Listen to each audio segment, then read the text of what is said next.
Bismillahirrahmanirrahim. Assalamualaikum warahmatullahi wabarakatuh.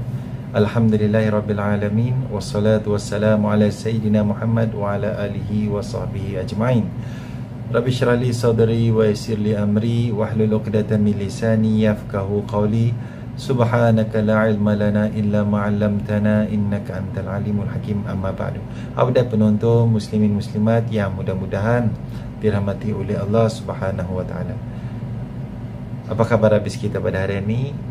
Alhamdulillah, saya doakan mudah-mudahan kita ni semua, malahan seluruh rakyat negara Darussalam akan sentiasa diberikan kesihatan, akan sentiasa diberikan kebahagiaan daripada Allah Subhanahu wa taala. Kerana kita ni tahu bahawa kesihatan ini adalah merupakan salah satu perkara yang sangat penting di dalam kehidupan kita ni. Namun jika sekiranya sebaliknya kita ni ditimpa kesakitan, kita ni ditimpa kesusahan, kita ni jangan bersusah hati, kita ni berdoa kepada Allah, kita ni munajat kepada Allah, kita ni memohon kepada Allah agar kita ni diberikan ketabahan hati, agar kita ni diberikan kekuatan keimanan, dan kita ni yakin bahawa setiap apa yang perkara yang telah berlaku kepada diri kita ni itu adalah merupakan sebagai satu ujian daripada Allah SWT untuk menjadikan kita ni sebagai hamba Allah yang bertakwa, hamba Allah yang penuh dengan keimanan.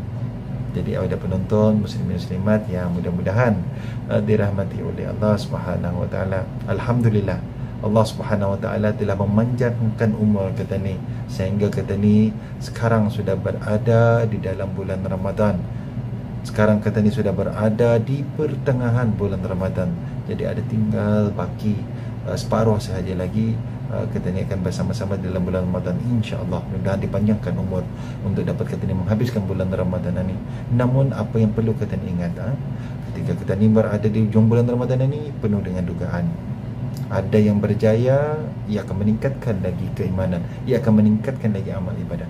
Namun kalau orang yang kurang bernasib baik adalah orang yang semakin di hujung ini semakin menurun amal ibadah, malahan meninggalkan segala apa yang telah diperintahkan oleh Allah Subhanahu wa taala. Nauzubillahi min zalik. Tetapi saya sarankan, saya nasihatkan kepada diri saya dan kepada tuan-tuan dan puan-puannya semua, untuk kita ni semakin kita ni berada di hujung bulan Ramadan ni, semakin akan kita ni diberikan kekuatan untuk meningkatkan lagi amal ibadah kita ni, kerana kita ni yakin bahawa Allah Subhanahu Wa Taala telah menjanjikan kepada kita ni akan memberikan ganjaran yang sangat besar di hujung bulan Ramadan ini, iaitu adanya malam Al-Qadar, iaitu malam Lailatul Qadar. Kata ni malam Lailatul Qadar, kerana kalau kita ni beribadat dalam malam Lailatul Qadar itu adalah seolah-olah kita ni telah beribadat selama 1000 bulan, masya-Allah, atau adalah merupakan satu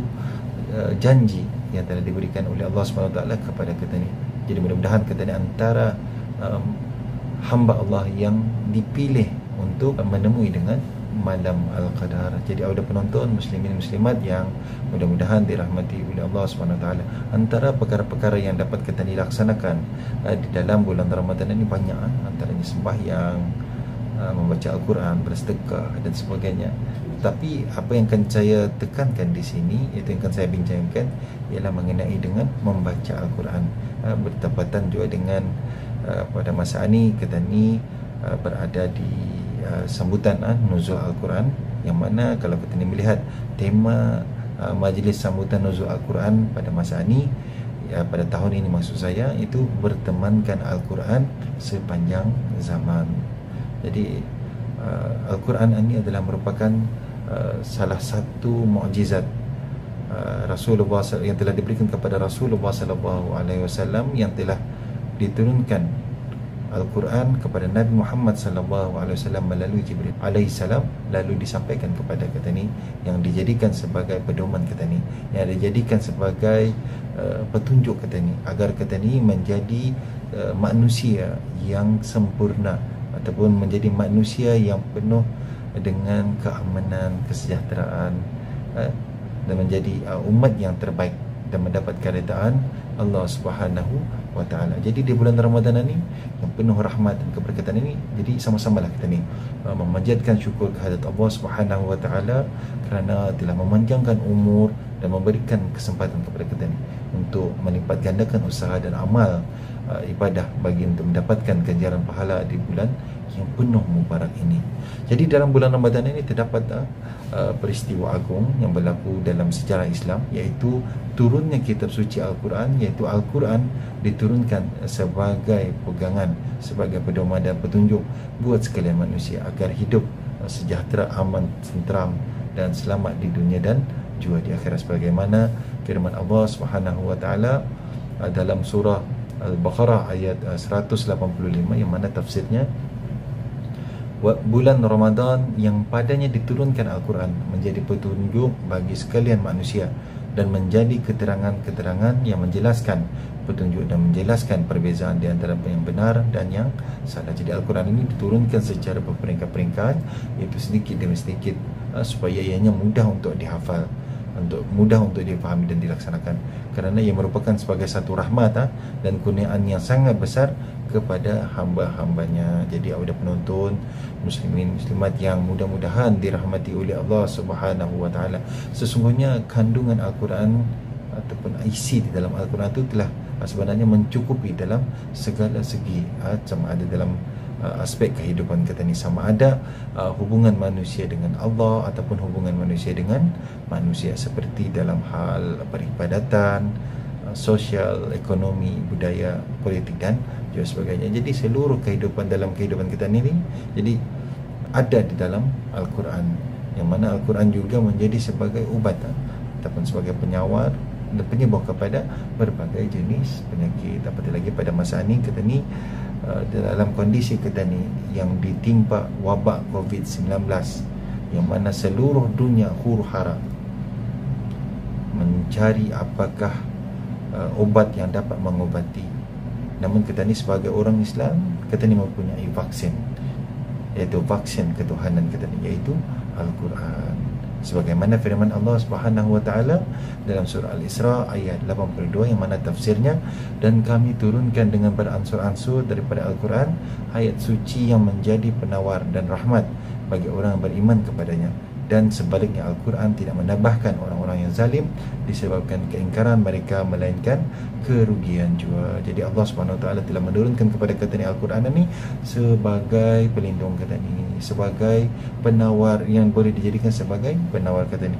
Ini bertepatan juga dengan satu kisah, iaitu sebuah hadis yang telah diriwayatkan oleh Imam Al-Bukhari dari Abi Sa'id Al-Khudri radhiyallahu anhu. Katanya Rasulullah sallallahu alaihi wasallam telah mengutuskan kami dalam sebuah pasukan kecil yang berjumlah 30 orang. Jadi kami singgah di sebuah perkampungan suatu kaum orang-orang Arab. Kami meminta supaya mereka menerima kami sebagai tetamu. Tetapi mereka enggan. Tiba-tiba ketua salah seorang ataupun tiba-tiba ketua mereka tu disengat kalajengking, seekor binatang kalajengking. Lalu mereka pun mendatangi kami dan bertanya, adakah di dalam gerombongan kamu ni seorang yang pandai mengobati sengatan kalajengking? Merupakan satu binatang yang sangat berbisa. Jadi Abu Sa'id menjawab, ya, saya akan tetapi saya tidak akan mengobatinya sehingga kamu bersetuju untuk memberi kami sesuatu. Maka mereka pun bersetuju dengan katanya, kami akan memberi kamu 30 ekor kambing biri-biri. Lalu Abu Sa'id pun membaca ataupun menjampi ketua kaum itu dengan surah Al-Fatihah sebanyak 7 kali.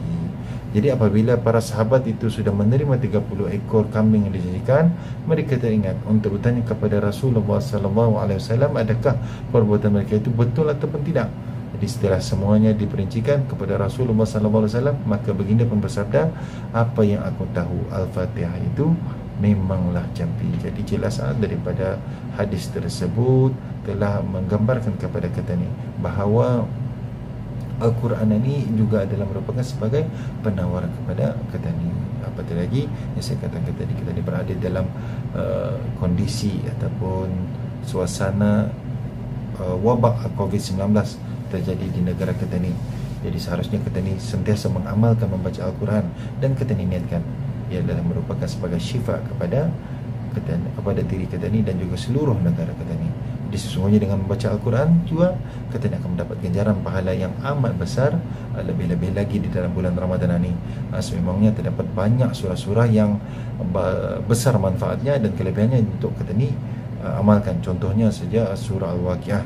Surah ini telah lazim diamalkan oleh umat Islam disebabkan fadilatnya yang amat besar. Jadi sesiapa yang membaca surah ini pada tiap-tiap malam akan terhindar ia daripada kepapaan selama-lamanya. Manakala bagi sesiapa yang mengamalkan membaca surah As-Sajdah pula akan mendapat pahala seperti sembahyang pada malam Lailatul Qadar. Itu dikurniakan nur, iaitu yakni cahaya pada dirinya ketika ia mati dan terlepas daripada siksa kubur. Dan sesiapa yang membaca surah Al-Mulk pula dosanya akan diampunkan dan dimasukkan ke dalam syurga.